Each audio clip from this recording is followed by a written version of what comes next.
For more on the NFL, I spoke with Norm O'Reilly. He's a professor at Ohio University's College of Business. And I began by asking him about the likelihood of a regular season NFL game being played in China in the near future. I'd say it's very likely. All the professional sport leagues, the Big Four in North America, are looking really closely at global options, whether they're exhibition games, moving to regular season games. There's a lot of talk at some point in the next decade we'll see some franchises located in other parts of the world.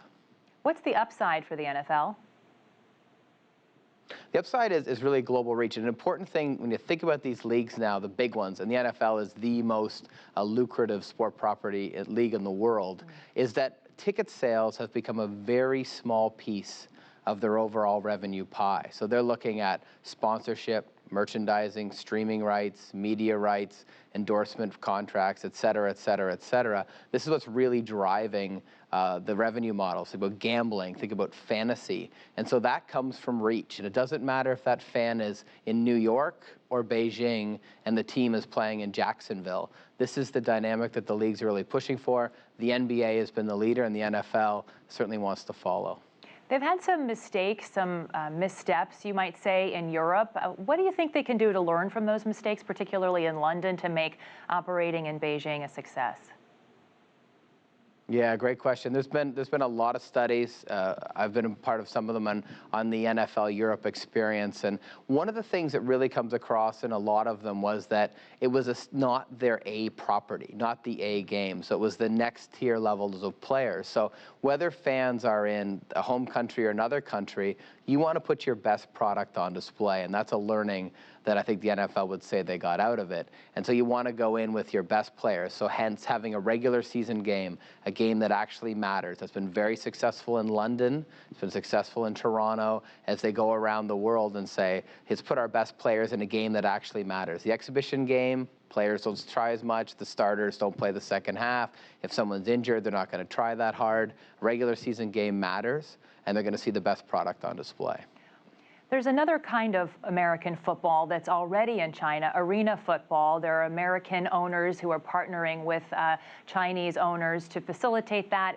It is a little easier on the infrastructure side because they can repurpose soccer stadiums for their product. But how do you see the lessons from AFL, from the business side, potentially informing what the NFL does? There's a big scope difference, and not only can you fit into an arena, but your players are paying a fraction, and the AFL is not going to stop someone from starting a franchise, where the NFL, they would be looking, the last time they had expansion, it was nearly $1 billion for the expansion fee, $750 million, and so you get into these huge amounts of money, so they're very reluctant to let another club carry the NFL brand, where an AFL can be much more entrepreneurial, much more risk-taking. If that ownership group fails, they may lose a few $100,000, not a few $100 million. And so the scope is different. So I think it's a great case study for the NFL to look at. They can see what's successful. And the nice thing about it is it's the same sport. Obviously, the rules and the context are different, but to see if the Chinese fan really gravitates to that experience, what they like about it, is tailgating something that the Chinese would entertain, which is a big part of North American following of football. It's very different culturally, but you see how soccer fans in North America have adapted to the soccer style viewing, so it can happen. It just takes many, many years. What do we know about the market in China? Because, of course, there's this big national push for China to really own the soccer field, that we would call it in the United States, or the football field, not the American football field. Think about soccer moving to the United States and all the failed attempts in the 60s and 70s and 80s, and now with the success of MLS finally getting a foothold. It's the same idea. China right now is a market of about 300 million Chinese, give or take, are living kind of Western-style lives, and that number just keeps going up. So China, in this foreseeable future, will be the largest, most affluent, most purchase-driven, discretionary income market in the world. And so leagues and companies and everyone's very interested in that. And so that's a group that you want to see go. And it's a group that's really emerging, a country that's emerging, a market that's emerging, to have a lot of interests. I talked on the network last week about the growth of marathons.